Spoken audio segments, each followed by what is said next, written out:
Hello everyone.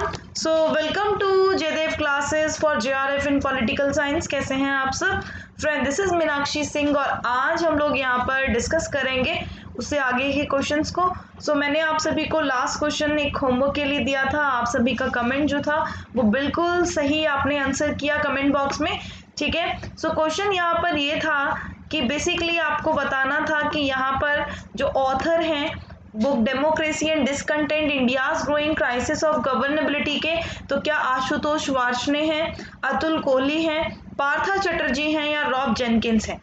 यहाँ पर right answer हो जाएगा Atul Kohli. Atul Kohli is a correct answer, ठीक है। नेक्स्ट क्वेश्चन पे चलते हैं।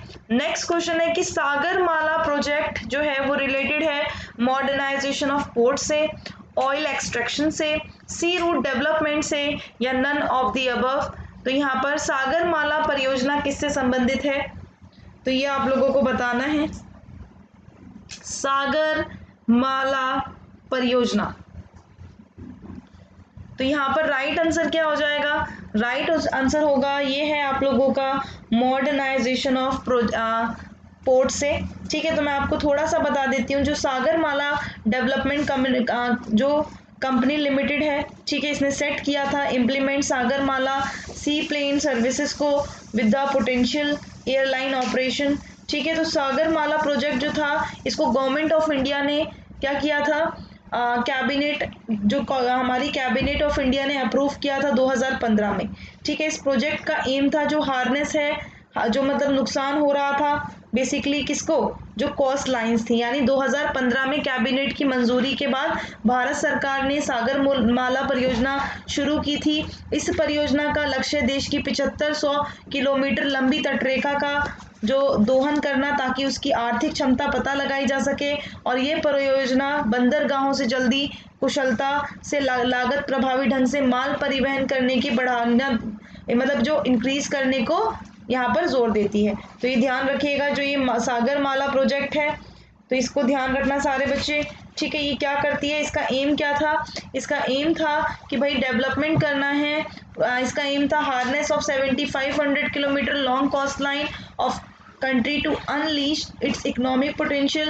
Project also seek to boost infrastructure for transporting goods to and from ports quickly, efficiently and cost effectively. Next question है आप लोगों का आत्मीय सभा, ठीक है। जो आप लोगों का आत्मीय सभा है वो किससे रिलेटेड है? राजा राम मोहन रॉय से, राजा राधा कांता देव से, अक्षय कुमार दत्ता से या फिर देरोजियो, इनसे रिलेटेड है। तो ये आपको बताना है।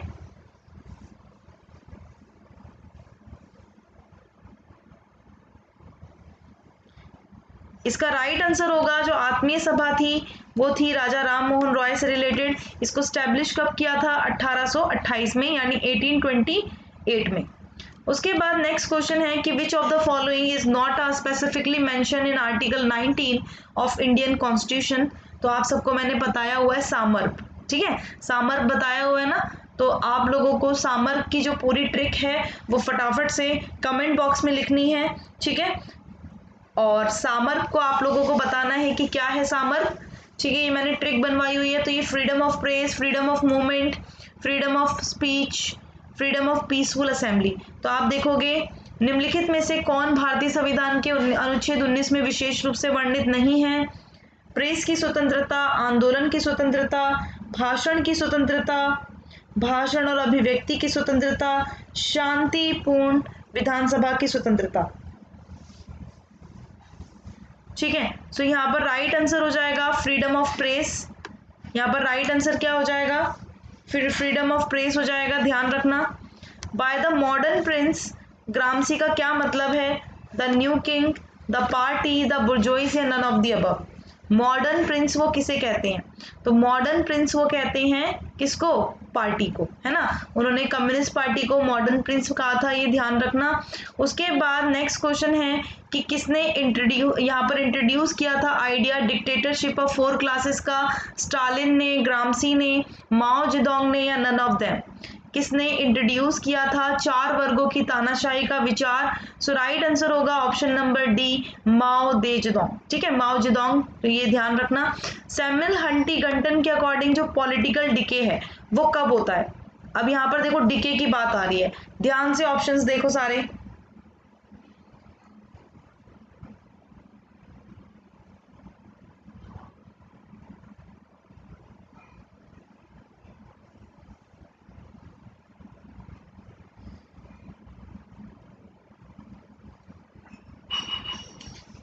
Mass mobilization plus participation is greater than institutionalization. Mass mobilization and participation are lesser than institutionalization.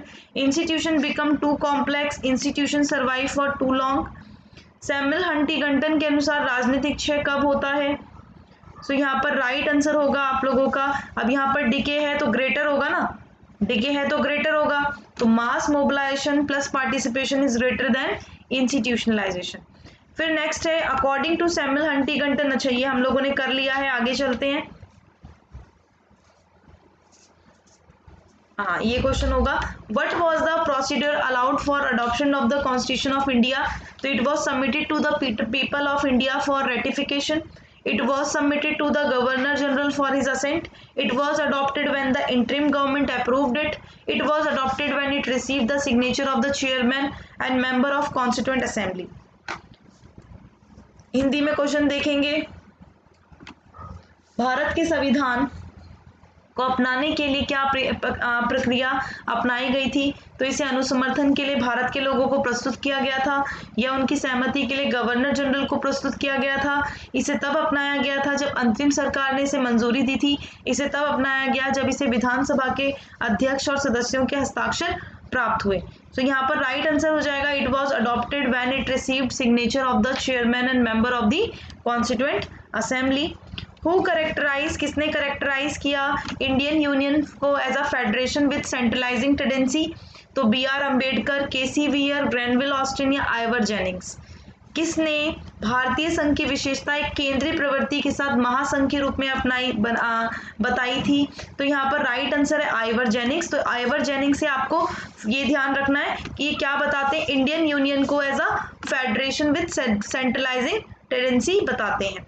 उसके बाद है next question, who among the following is a considered proponent structural functional approach का? कंपैरेटिव पॉलिटिक्स में किसको proponent माना जाता है? Almond को, लूसियन पाई को, सिडनी बर्गबाउ को या डेविड ईस्टन को? तो राजनीति में संरचनात्मक कार्यात्मक दृष्टिकोण का प्रस्तावक किसे माना जाता है? Right answer is Gabriel almond. ठीक है, Gabriel almond is a correct answer.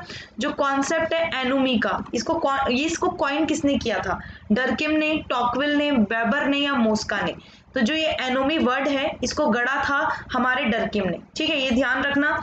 उसके बाद नेक्स्ट क्वेश्चन है कि कौन सा किस पर न्यू पब्लिक मैनेजमेंट एम्फेसिस नहीं करता, यानी जोर नहीं देता? मैनेजमेंट पर, पॉलिसी पर, परफॉर्मेंस अप्रेजल पर या एफिशिएंसी पर? सो राइट आंसर यहाँ पर होगा मैनेजमेंट। ठीक है, वो पॉलिसी पर करता है एक तरह से एम्फेसिस, परफॉर्मेंस अप्रेजल पर और एफिशिएंसी पर। उसके बाद नेक्स्ट क्वेश्चन है कि कौन जो है डिस्टिंक्शन नहीं बताता पब्लिक एंड प्राइवेट एडमिनिस्ट्रेशन के बीच में? तो आ जाओ यहाँ पर, अब यहाँ पर पब्लिक एंड प्राइवेट एडमिनिस्ट्रेशन के बीच डिस्टिंक्शन नहीं बताता है ना। तो यहाँ पर आप देखो कौन होंगे, हेनरी फ्योल, पॉल एप्लबी, साइमन या पीटर ड्रकर? तो JP2H करके याद रखो आप लोग। यहाँ पर डिफरेंसेस की बात हो रही है तो JPH है ना, तो JP2H। तो जोसिया स्टैम्प ये डिफरेंस वाले हैं भाई, ये कौन से हैं? डिस्टिंक्शन वाले हैं। तो Josiah Stamp, Peter Drucker, Paul Appleby, Herbert Simon. अब आंसर में क्या रह गया? सिमिलैरिटीज वाले कौन लोग हैं? सिमिलैरिटीज वाले उफ वाले लोग हैं है ना, या हम वाले लोग हैं? U for Urwick, F for Fayol और F for Mary Parker Follett. मैंने ये आपको कुछ ट्रिक्स बताई हुई हैं जो आपको एग्जाम तक बहुत अच्छे से याद रहेंगी और कभी आप इनसे क्वेश्चन कभी गलत नहीं कर पाओगे। सो यहाँ पर आपको आई होप आंसर मिल गया होगा कि सिमिलैरिटीज कौन बताता है। तो right answer is Henry Fayol है ना, Henry Fayol is a correct answer. चलो नेक्स्ट क्वेश्चन है आपका, सॉरी गलती से पॉल एप्लबी भी हो गया, 2 मिनट रुको मैं इसे हटा देती हूँ। ठीक है, चलो नेक्स्ट पे। नेक्स्ट क्वेश्चन है कि कौन सा type of authority Max Weber present करते हैं, तो उन्होंने Protestant ethics and spirit of capitalism बताया, politics as vocation, science as vocation, या sociology of religion. Right answer is option number, यहाँ पर देखो जो आपके मैक्स वेबर हैं उन्होंने यहाँ पर बोला है कि टाइप ऑफ अथॉरिटी है ना, टाइप ऑफ अथॉरिटी वो कौन सा नहीं बताते। तो बच्चों मैक्स वेबर का ना एक काफ़ी इंपॉर्टेंट बुक है, जो ये मैक्स वेबर अगर आप देखोगे, मैक्स वेबर ने 3 टाइप्स की बताई थी, आप सबको पता ही है। उन्होंने लीगल रैशनल सबसे अच्छी बताई है ना, लीगल रैशनल सबसे अच्छी बताई थी। तो ये जो पहली बुक है ना, the protest ethics and spirit of capitalism, इसका ईयर लिख लो 1905 का है, ठीक है। और पॉलिटिक्स एज वोकेशन जो है ये भी इनकी बुक है, ये 1919 की है, ओके। और जो साइंस एज अ वोकेशन है वो 1919 की है, और दूसरी बुक जो है सोशियोलॉजी ऑफ रिलीजन ये 1920 की है। अब क्वेश्चन यहाँ पर ये है कि कौन सी बुक में इन्होंने टाइप्स ऑफ अथॉरिटी को बताया था, तो पॉलिटिक्स एज वोकेशन में बताया था। यार आई होप आप लोगों ने लिख लिए होंगे।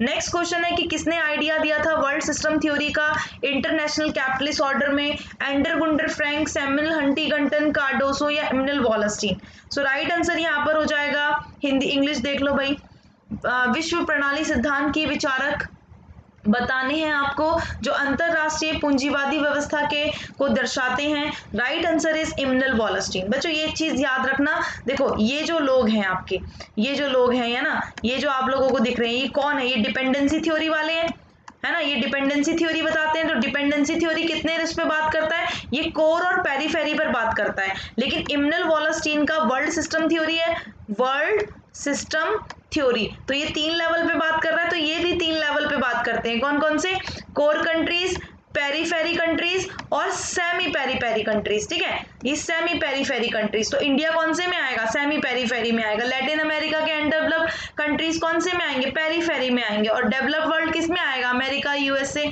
अमेरिका, यूके, है ना, ये आएंगे आप लोगों के किसमें, कोर में, सेंटर में, ठीक है। तो ये अरे रे रे रुको, एक आपको आंसर दिख गया, 2 मिनट रुको।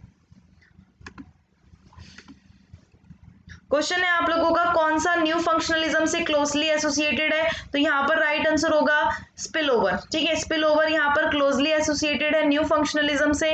रॉबर्ट पुतनाम ने वर्क था उनका सोशल कैपिटल, वो एसोसिएटेड है with political culture with the reference to with country, तो जर्मनी, नीदरलैंड, इटली या इंग्लैंड। तो रॉबर्ट पुतनाम का सोशल कैपिटल राजनीतिक संस्कृति से जुड़ा है, तो यहाँ पर राइट आंसर होगा आपका इटली। कौन सी कंट्री से जुड़ा है, इटली से जुड़ा है।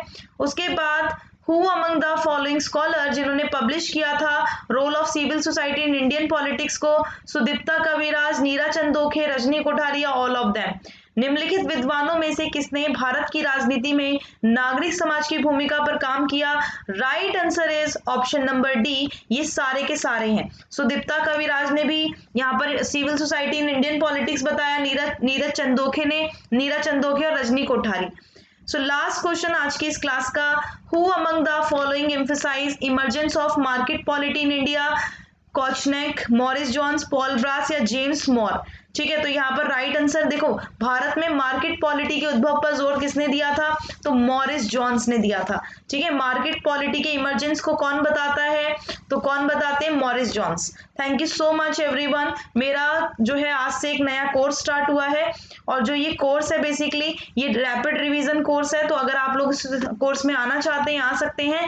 डेली 4 PM क्लासेस होंगी, ठीक है। आज आप लोगों की 4 PM भी क्लास है, 8 PM मैंने मैराथन रखी है, ठीक है। तो जो भी स्टूडेंट आना चाहते हैं आ सकते हैं। रिवीजन सीरीज है MCQs पर, मॉक टेस्ट आप लोगों के चल रहे हैं, प्लस सब्सक्रिप्शन आप लोग ले सकते हो 1 month, 3 month, 6 month, 12 month, 24 month का यूज करना Meenakshi live for getting 10% discount.